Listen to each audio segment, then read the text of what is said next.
नई दिल्ली में फरवरी 2025 में भारतीय जनता पार्टी भाजपा के सत्ता में आने के बाद मुख्यमंत्री रेखा गुप्ता के नेतृत्व में कई बदलाव और योजनाएं लागू की गई हैं। नीचे प्रमुख पहलुओं का सारांश प्रस्तुत है। स्वास्थ्य और बुजुर्गों के लिए योजनाएं। आयुष्मान भारत योजना। सरकार ने प्रत्येक विधानसभा क्षेत्र में मोबाइल वैन तैनात की हैं, जो वरिष्ठ नागरिकों और तकनीकी रूप से कम साक्षर लोगों को आयुष्मान भारत वाया वंदना योजना के तहत 10 लाख रुपए तक के स्वास्थ्य बीमा में नामांकन में सहायता करती है। आयुष्मान आरोग्य मंदिर। दिल्ली में 1,01,129 आयुष्मान आरोग्य मंदिर पूर्व में मोहल्ला क्लिनिक स्थापित किए जा रहे हैं, जिनमें से 22 नए केंद्र जल्द ही शुरू होंगे। चुजारू ऊर्जा और पर्यावरण।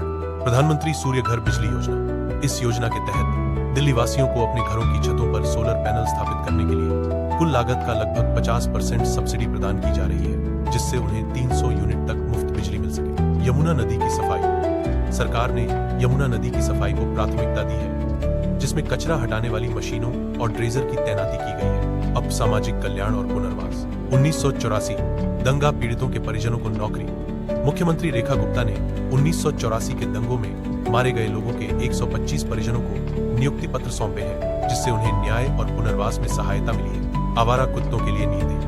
दिल्ली हाई कोर्ट ने सरकार को सड़कों से आवारा कुत्तों को हटाने और उनके पुनर्वास के लिए स्पष्ट नीति बनाने का निर्देश दिया है, जिससे नागरिकों की सुरक्षा सुनिश्चित की जा सके। बुनियादी ढांचा और विकास। सड़क और सार्वजनिक परिवहन। सरकार ने दिल्ली की सड़कों की मरम्मत और नए बसों की शुरुआत की है, जिससे नागरिकों को बेहतर परिवहन सुविधा मिल सके। कचरा प्रबंधन। ओखला, गाजीपुर और भलसवा में स्थित लैंडफिल साइट से पुराने कचरे को हटाने के लिए बायोमाइनिंग कार्यों को तेज किया गया है। वित्तीय चुनौतियां और योजनाएं। वित्तीय स्थिति।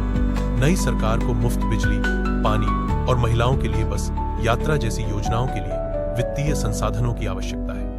वित्त विभाग ने सरकार को मौजूदा योजनाओं और नए चुनावी वादों को पूरा करने के लिए सालाना कम से कम 24,000 करोड़ रुपए की आवश्यकता का संकेत दिया है। प्रशासनिक सुधार। भ्रष्टाचार पर कार्रवाई।